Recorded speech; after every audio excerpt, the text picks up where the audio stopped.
we're going to talk some McKinney Boyd boys soccer. I'm joined by their head coach, Casey Osborn. And Coach, before we get into everything about this year's squad, I want to touch briefly on last year's squad and that playoff run that you guys had all the way to the regional final. Had a couple of key wins along the way. You got that win over Jesuit in a shootout 9-8, and then a 1-goal victory against the Woodlands.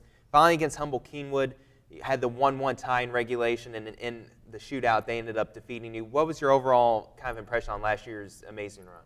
It was a great season. You know, we fell just short of that ultimate goal of getting to the Final Four and, you know, hopefully playing for a state championship. But those players last year were a great group, and they laid it out there. And, you know, even though we lost in the shootout in the regional final, they put everything into that game, and they laid it out there for Boyd and for their teammates. So when it was over, you know, obviously it was sad, but they did everything that they could do. We just didn't execute. You know, it's not like they didn't play extremely well or didn't try. You know, they just, at the end of the day, just didn't came up short. The other team executed, and we didn't, and they took care of business in the shootout. But couldn't have been more proud of that group last year. They did an excellent job of laying a pretty solid foundation for the kids going forward. Yeah, even though you lose a ton of talent, a lot of starters from last year's team, they did leave that sort of impression on this year's team of, you know, going that far in the playoffs and setting that expectation, that bar very high. For this year's group so far, what have you seen in them that leads you to believe that they can get back to that level?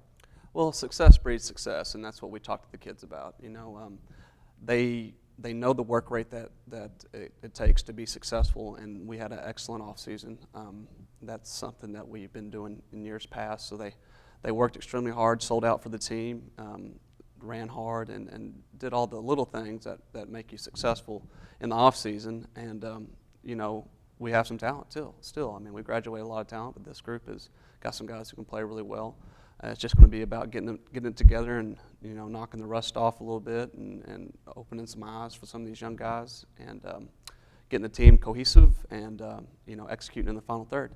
But I'm very confident we can get there. We've taken some lumps early this year, but, you know, what doesn't kill you makes you stronger. And, you know, we just got to go after our goal with the same faith and same discipline and same work rate. Yeah, you've been through a gauntlet of a schedule so far. You started first 5 games, 3 wins, 2 draws, still undefeated against some quality opponents, and then 4 losses in a row here to 3 regional finalists and the defending 5A state champs in Coppell. So, you know, some tough competition there. Yes, I mean, we like to test ourselves early. We do that every year here and just kind of see what we're made of going into district. And you know, as I stated earlier, what doesn't kill you makes you stronger, and we're definitely battle tested. You said it. We played 3 regional finalists and a team that was undefeated, the returning state champ, and we were in, you know, 3 of those 4 games. And you know, a ball bounces here or there, and maybe we don't lose 4 in a row. But you know, there's a lot to learn from those 4, and you know, we very easily could have played teams and won 4 games. So I think it's important to test yourself and see where you're at going into district, and we know exactly where we're at. We know we got to get better. We got to get a lot better, and you know, I think it's going to help us going forward. That you know, kind of brought us back to reality. We can't just show up. We gotta work at practice. We gotta get better at executing. We gotta get better defensively, and you know, hopefully it'll make us stronger. Defensively, you did bring some key guys back from last year's team. Blake Van Beeko's returns. Connor Kennedy's one of those guys that can play defensive and midfield, and also have Pablo Jaimes, who's a guy who's a senior midfielder who has 2 goals so far this year for you that has been a key guy for you. Exactly. All 3 of those guys have done an outstanding job, as well as Blaine Maher. He's a returning guy as well. It's always nice to return some chemistry and continuity to a back line. We lost some good guys out of the back line, but we're a defensive-minded team. We really pride ourselves on playing, you know, good defense, and so those guys kind of understood the role and the systematics of what we do in the back with our flat 4. But they're doing a good job. Like I said, they've been definitely battle-tested. You know, seeing some of the best offenses around in Deer Park, Coppell, Marcus, and even Flower Mound. And you know, Pablo, it's so important to have a returner in the midfield that kind of can hold that piece together, can win the air battles, knows the system of what we were trying to do to get forward, and whether it's switching the play or playing direct, and just being very vocal. And you know, he's got Braden next to him as a new guy, and he's really jumped into that role as well. He's done an excellent job. So they'll keep improving. We'll get to where we need to be. You just mentioned Braden Andrews. He leads the league, or leads your team in goals with 3 goals so far this year. And although you've played the stiff competition, that's probably why the goal total is down so far throughout the season. But going into district play, what do you see as the key thing that your offense needs to do to create some more chances and some more goals? It's that final pass a lot of times, and having the confidence to shoot or the confidence to take people on 1v1. That's what we're going to go out there and train that today, and probably the rest of this week is just the final third, attacking, decision making, getting on the end of crosses, being confident, and when you have a look to pull the trigger and have a go at goal.